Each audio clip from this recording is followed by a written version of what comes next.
Good night, Malaysia 370. Ini adalah perkataan terakhir yang disebut oleh Kapten di dalam kokpit pesawat MH370 pada pukul 1.19 pagi 8 Mac 2014 sebelum hilang dari radar penerbangan. Sejurus selepas menyeberangi ke ruang udara Vietnam, semua perhubungan melalui sistem elektronik dengan pesawat ini hilang dengan tiba-tiba tanpa sebarang isyarat kecemasan. Pesawat Boeing 777 milik Malaysia Airlines membawa 227 penumpang dan 12 kru berlepas dari KLIA pada pukul 12.41 pagi menuju ke Beijing. Kehilangan pesawat Malaysia ini sudah memasuki usia 7 tahun dan dianggap misteri terbesar dalam dunia penerbangan moden. Bagaimana pesawat serba lengkap dengan peralatan canggih dan sistem komunikasi terkini boleh hilang adalah suatu yang amat di luar jangkaan. Sebenarnya, pesawat Boeing 777 ini direka supaya ianya sentiasa dapat dijejaki dengan teknologi penerbangan yang sangat canggih. Penantian jawapan kehilangan MH370 masih dinantikan oleh semua, terutamanya kaum keluarga yang terlibat yang semestinya mahukan jawapan akan kejadian ini. Jadi, dalam video kali ini, kita akan melihat dan mengenal pasti tentang fakta dan data yang telah diperolehi sehingga kini mengenai pesawat Malaysia Airlines MH370. Teruskan menonton. Ringkasan mengenai pesawat MH370. Pesawat Boeing 777 milik Malaysia Airlines dari KLIA berlepas pada pukul 12.41 pagi Malaysia menuju ke Beijing Capital International Airport, China yang dijangka tiba pada pukul 6.30 pagi waktu tempatan. Masa penerbangan ialah 5 jam 34 minit. Penerbangan pertama dibuat MH370 adalah pada 14 Mei 2002. Jumlah masa penerbangan dibuat MH370 ialah 53,465 jam. Penyelenggaraan terakhir dibuat pada 23 Februari 2014 dan tiada isu. Pesawat hanya mengalami insiden meja sekali pada tahun 2012 di mana sayap kanan terlanggar pesawat lain di Shanghai Airport semasa bergerak di landasan. Jumlah bahan bakar dibawa 49,100 kg yang membolehkan penerbangan selama 7 jam 31 minit. Original flight plan untuk MH370. Flight plan ialah dokumen yang disediakan sebelum sesuatu penerbangan komersial dibuat untuk menunjukkan laluan perjalanan mengikut format tertentu. Secara ringkasnya, MH370 setelah berlepas dari KLIA akan melalui ruang udara Malaysia, kemudian terus melalui Laut Cina Selatan ke ruang utara Vietnam dan memasuki ruang udara Hong Kong dan China. Akhirnya mendarat di Beijing Capital International Airport. Perubahan dari flight plan. Pada pukul 1.19 pagi, Kawalan Trafik Udara Malaysia memberitahu juruterbang untuk menghubungi Pusat Kawalan Udara Ho Chi Minh. Ia kemudiannya dibalas dengan Good Night Malaysian 370 oleh juruterbang MH370. 5 saat selepas menyeberangi ruang udara Vietnam, simbol pesawat mewakili MH370 di skrin kawalan Air Traffic Control Malaysia lenyap untuk diambil alih oleh Air Traffic Control Vietnam. Namun sistem komunikasi pesawat MH370 telah ditutup sepenuhnya selepas itu dan bermulalah detik kehilangan MH370 ini. Radar penerbangan di ATC Vietnam hanya melihat pesawat MH370 menyeberangi ruang udara mereka selama beberapa saat, kemudiannya hilang. Panggilan telefon dibuat untuk memaklumkan pihak Kawalan Udara Kuala Lumpur selepas 18 minit berlalu. Radar Tentera Udara Malaysia. Pesawat MH370 telah dikesan membuat pusingan air turn back dan berpatah balik, kemudian melalui sepadan ruang udara antara Malaysia dan Thailand. Pesawat terus terbang ke ruang udara Pulau Pinang dan menyeberangi Selat Melaka dan Laut Andaman, seterusnya ke arah Lautan Hindi. Masa terakhir pesawat dikesan radar tentera Malaysia ialah pada pukul 2.22 pagi di lokasi selatan Kepulauan Phuket.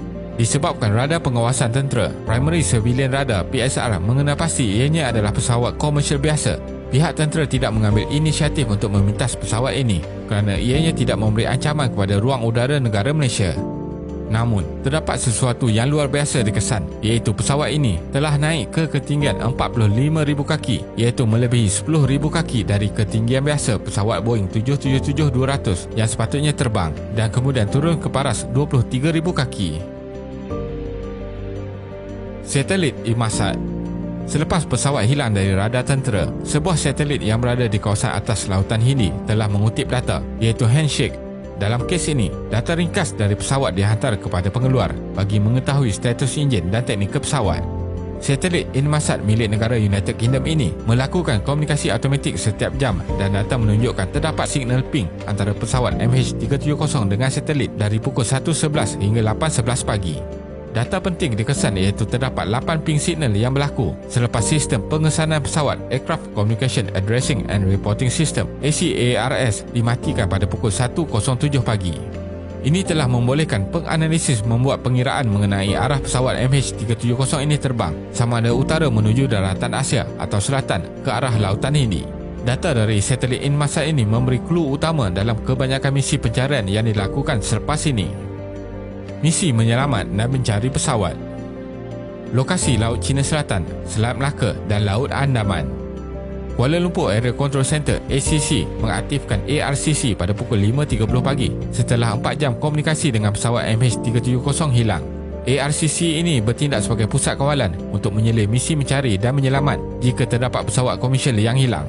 Dalam tempoh 24 jam pertama setelah dilaporkan hilang, operasi bermula di Gulf of Thailand di Laut Cina Selatan iaitu lokasi terakhir MH370 sebelum hilang dari radar penerbangan. Malaysia Airlines mengeluarkan kenyataan media pada pukul 7.24 pagi, sejam selepas pesawat sepatutnya mendarat di Beijing. Misi juga dibantu oleh pihak luar dari negara Vietnam, China dan Singapura. Setelah dapat disahkan data dari radar tentera Malaysia bahawa pesawat MH370 membuat pusingan, misi mencari juga dihantar ke kawasan Selat Melaka dan Laut Andaman. Namun tiada kesan bangkai pesawat ditemui di lokasi-lokasi tersebut. Lautan Hindi. Pada 15 Mac 2014, seminggu selepas kehilangan pesawat MH370, data yang diambil dari satelit Inmarsat dilaporkan. Analisis dari data yang diambil tidak dapat mengenal pasti lokasi tepat di mana pesawat hilang. Akan tetapi, signal dari satelit Inmarsat menunjukkan pesawat terbang selama beberapa jam di atas kawasan Lautan Hindi sebelum hilang. Pada 24 Mac 2014, Perdana Menteri Najib Razak membuat kenyataan media dan memaklumkan hasil analisis dari pihak Inmarsat dan AAIB. Pesawat MH370 telah berakhir di kawasan terpencil di Lautan Hindi, 2,500 km dari barat daya Australia. Misi mencari kemudian dilancarkan di Lautan Hindi dengan bantuan dari negara Australia. Namun kawasan lautan yang dikenal pasti adalah terpencil, belum diterokai dan dalam, di mana sangat menyukarkan misi mencari. Pihak yang terlibat dalam misi mencari MH370. Misi pencarian oleh pihak ATSB adalah yang paling besar, teliti dan termahal dengan menggunakan teknologi terkini bagi meneroka laut dalam di Lautan Hindi. Ia bagi mengenal pasti di mana terdapatnya sisa bangkai kapal dan seterusnya mencari kotak hitam pesawat. Misi ini adalah satu operasi laut dalam yang sukar di kawasan yang paling bahaya. Semua data dari pesawat, radar, satelit, pergerakan arus laut diambil kira. Para saintis dan jurutera menawarkan diri untuk membantu dan membentuk kumpulan pengkaji bebas bagi membantu kerajaan Australia. Namun, setelah 3 tahun usaha pencarian dilakukan tanpa sebarang bukti kukuh ditemui, operasi dihentikan setelah menelan belanja kira-kira 160 juta USD. Kemudian, usaha pencarian diteruskan di laut dalam Lautan Hindi oleh syarikat terkemuka Amerika Syarikat Ocean Infinity pada tahun 2018. Ini setelah kerajaan Malaysia menandatangani kontrak secara no fine no fee, iaitu bayaran hanya dibuat sekiranya berjaya menemui bukti.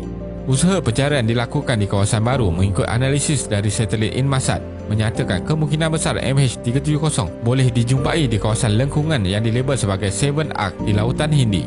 Semasa pesawat menghampiri kawasan ini, ianya berkemungkinan telah kehabisan minyak dan jatuh di lautan. Namun usaha selama 138 hari ini juga tidak menunjukkan hasil dan dihentikan pada bulan Mei 2017 kerana kos yang amat tinggi.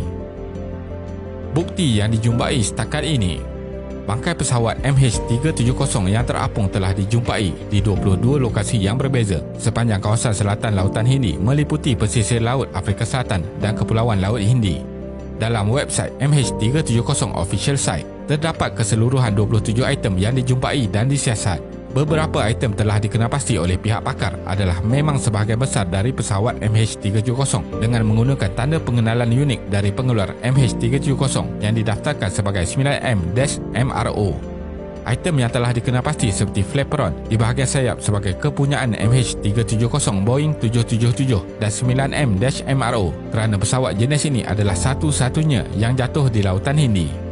Pada 12 Mei 2016, berita telah melaporkan bahawa Menteri Pengangkutan Datuk Seri Leo Tiong Lai mengesahkan bangkai pesawat dijumpai di Afrika Selatan dan Mauritius adalah berkemungkinan besar dari pesawat MH370. Analisa dibuat oleh pakar antarabangsa mendapati item adalah konsisten dengan ciri-ciri pesawat Malaysia Airlines Boeing 777. bukti-bukti yang dijumpai dan disahkan adalah amat penting bagi mencari clue apa yang sebenarnya terjadi kepada pesawat Malaysia MH370 dan untuk mengelakkan teori konspirasi terus diadakan. Kesimpulannya, insiden seperti yang terjadi kepada MH370 ini adalah belum pernah berlaku dan misi pencarian juga yang paling besar pernah dibuat dengan kerjasama pelbagai pihak antarabangsa. Keselamatan dan pemantauan pesawat komersial di udara harus selalu dipastikan dan pihak berkuasa yang terlibat perlu bersiap sedia bagi mengesan sebarang perubahan dalam laluan penerbangan contohnya. Kejadian hilangnya sebuah pesawat moden serba canggih ini sepatutnya tidak berlaku. Namun usaha mengesan dan mencari perlu sentiasa ada dan tidak perlu dilupakan. Terima kasih kerana menonton dan jangan lupa subscribe. Jumpa lagi.